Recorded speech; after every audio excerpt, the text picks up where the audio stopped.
Hey beautiful people, welcome back to the homestead. Obviously we are not outside, but what we are going to be doing today is we are going to be talking a little bit about some summer worm farm care. Now I'm not going to go into real big depth here, but I wanted to just touch on a few basic points and principles and things that have helped me to know just for general care and maintenance and keeping my worms alive. So we've got all of our worm bins right here. We are going to be sifting today because since it has warmed up, the worms have become more active again. So they really do like that 70 to 80 degree range. That is like their happy place, I guess you could say, for making castings.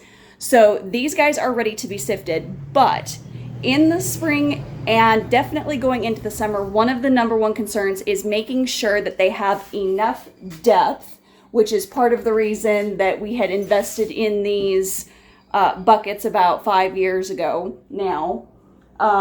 We just had a stockpile of them here at the house. The depth, because when things get hot, worms' natural inclination is to go down. So this gives them the option of being able to go into a deeper space and to stay cooler. Now, you really don't want your worms over 90. 90 is pushing it. They'll slow down their production. So one of the things that we did invest in is a thermometer gauge, not just for we also have an ambient temperature gauge out here to let us know what's going on in the garage, because our garage, while it is insulated, we do not have a heating or cooling system in the garage proper. So it can still get very hot in here. It can still get very cold in here, as you would have seen on previous videos. We usually wrap them up in their little, we've got little reflective blankies here for the winter. Obviously, summer, we don't want those guys to be on there, and we want to be making sure that their internal temperature is not exceeding 90 because they will roast and bake, and we don't want to lose our worms. So invest in something to check your temperature, and then be aware that since they are more active, they are going to be eating more. So there is the good possibility that you will need to increase the amount of feeding and increase the amount of browns. That's the number one thing that I've noticed this year, is that they're really rocking those browns, and they are having us burn through to the point that we are actually saving grocery bags and shredding them for them just to help make up the difference, because we didn't have enough leaves to get them through the spring going into summer. That will be changing soon. The leaves will start having more leaves. We'll start having pods from our beans as well to put in here very, very soon. But those are some top care tips. Number one, once again, make sure that they've got plenty of food. Make sure that they're also moist. Number two, make sure that their temperature does not go over 90. 90's pushing it. So if you see them at 90, try and give them a little bit of shade. Give them something to help cool them down, especially if you have them outside in a hot space, because it's very easy for them to roast. Also, third tip, make sure you've got depth, okay, so that they can go down, because that's how they keep cool. That's just their natural inclination. So as long as you've got some depth, that is going to also help you in retaining your worms long term and keeping them alive. But I'm going to go on ahead. I'm going to put you on hyperlapse here, and we will go on ahead and get some sifting going.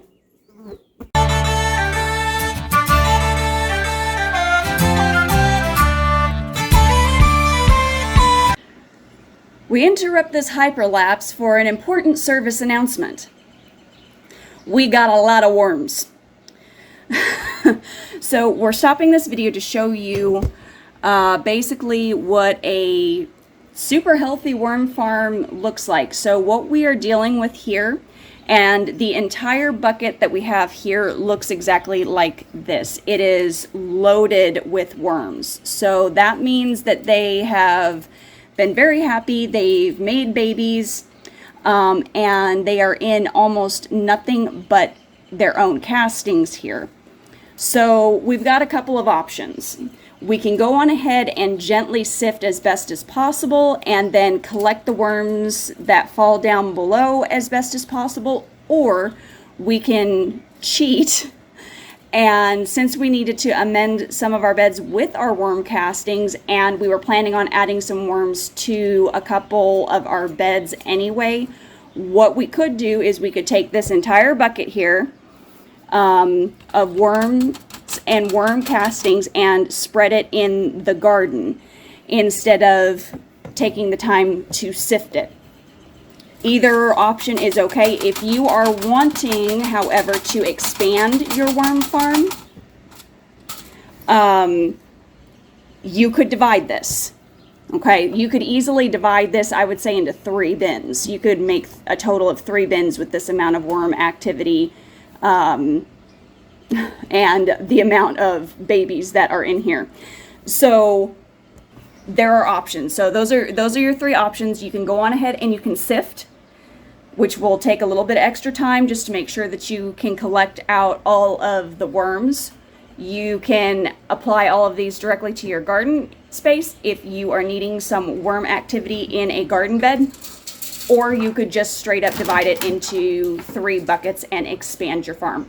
So we're going to kind of have a powwow and decide what we want to do, because we hadn't planned on putting this many worms into the beds, so we may hold back a small amount for the worm farm future.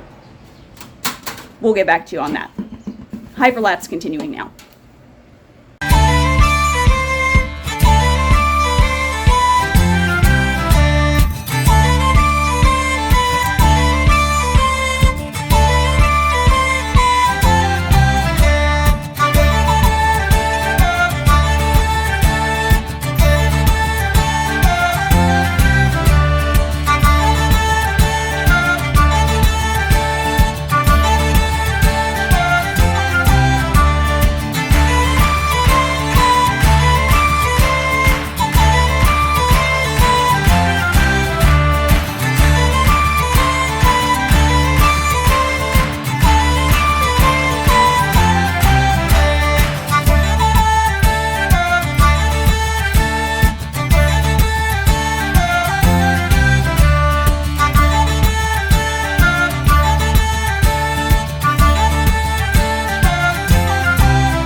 Okay, guys, so that was 4 very long hours of worm bin sifting, but we're going to have a total of 8 bins by the end of the day. We are short lids by one, yeah, by two.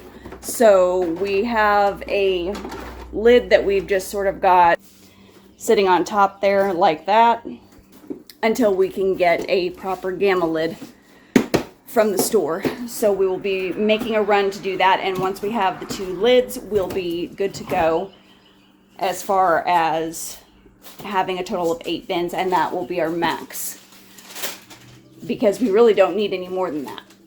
I don't think we need any more than 8.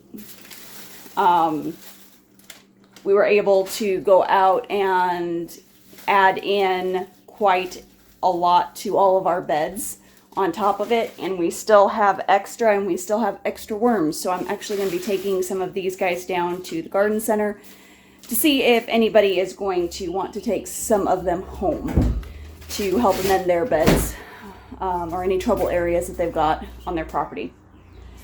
So if you guys have any questions, feel free to drop us a comment down below. I'm going to go in and I'm going to massage my lower back because that was a bunch of leaving it over, I'm not going to lie. But guys, as always, keep it simple, natural, and essential, and we will see you on the next video.